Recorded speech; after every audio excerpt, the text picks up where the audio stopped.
I sort of look at it and say, how does he not run? So proud of you guys.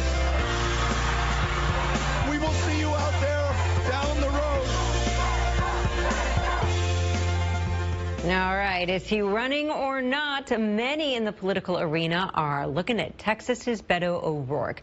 Back now with Inside the Issues, where we are looking at the upcoming presidential race and how it's been resonating here in Southern California. Democratic consultant Michael Soneff is the director of the California chapter of the Draft Beto campaign. When he dropped by last week, Soneff told me how he wound up smitten with a candidate from another state. It's unusual for a Texas Senate candidate to have yard signs up from, Portsmouth, Rhode Island to Seattle, Washington, but they did because of the enthusiasm that was out there for Beto. And so I was inspired by his run, as are a lot of the people who are working for us. Yeah, and what about him specifically really appeals to you and makes you think this guy could and should be our next president? I think a lot of things. I think he's got an authenticity that is so rare in American politics. I think his ability to connect honestly and openly with people. He ran in Texas, which is, a conservative state, and he ran talking about progressive issues. He was talking about Medicare for all. He was talking about immigration and protecting DACA recipients. He wasn't running away from what he believed. He was talking honestly about those issues.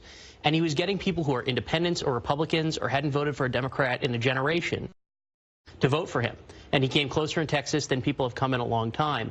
And so I think that speaks to his unique qualities as a candidate. And I think there's a hunger out there for somebody who's honest and open about who they are and what they think in our politics. All right, so tell me about Draft Beto here in SoCal. What are you guys up to? So I think Southern California is Beto country, and I think it's going to be Beto country if he gets in. So Draft Beto is a grassroots, all-volunteer organization. Everybody's working for free because we believe Beto is the best candidate in 2020.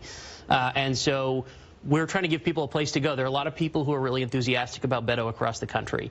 And so we saw that there was an opportunity to get people involved ahead of the race. A lot of people who were activated in 2018, who knocked doors or made phone calls, who wanted to get involved early. And so we started Draft Beto. I should say some folks in New York started Draft Beto. I came on in late December. And we've been doing a lot. We're focused on a national house party program that we're running out of California. We've had 19 events so far in 7 states. We've got more than 24 scheduled coming up, which we're really excited about. And more people are signing up every day, which is great. If he does, in fact, decide to run, if he's successful, what do you think Beto O'Rourke could do specifically for Southern California on the issues? So I think, and I'll speak to California in general, not just Southern California, because I think there are some things that are specific to Southern California, but Beto's from the Southwest. He's from El Paso. And so I think he has a deep connection to the Latino communities in El Paso and in Texas. And I think there are a lot of folks in California who'd like to hear from him. I think, his discussion on immigration, not being afraid of taking on those tough issues and talking about the problems with ICE and everything else, I think that's going to resonate with voters here. I also think, being from the Southwest, he's got a deep connection to public lands issues and focusing on protecting the environment. And finally, he was on, in the House, he was on Armed Services and Veterans Affairs, and there he worked to expand mental health care for veterans. And that, I think, has a connection to both the homelessness problem in Los Angeles and also our veteran communities. So I think those are issues he could speak to. And if he does say something soon, are you just worried that, timing, as Steve Martin once said, right? You've got so many people who've already entered the fray. Is he risking losing some momentum, power, money, what have you, if he waits much longer? I don't think so. I think a lot of commentators are like, oh, he's waiting too long, and that's not the way this is supposed to be done. I think Beto did so well in Texas, not by following conventional political advice, but by doing things his own way and being honest about his process. I think that serves him well.